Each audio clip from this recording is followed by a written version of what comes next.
Makin luwes jadi selebgram, intip gaya Angelina Sondah promosi baju muslim, Angelina Sondah terus mencari pundi-pundi rupiah untuk menopang kehidupannya setelah bebas penjara. Ia kini mulai kebanjiran endorse bak selebgram. Seperti apa gaya Angelina Sondah menjadi model lagi setelah belasan tahun vakum? Ya, Angelina Sondah kini kebanjiran endorse hingga mulai dilirik jadi model catwalk untuk memperagakan busana muslim.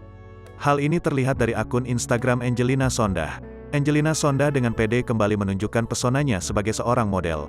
Ia seperti diketahui, jauh sebelum menjadi politikus, Angelina Sondah adalah mantan putri Indonesia.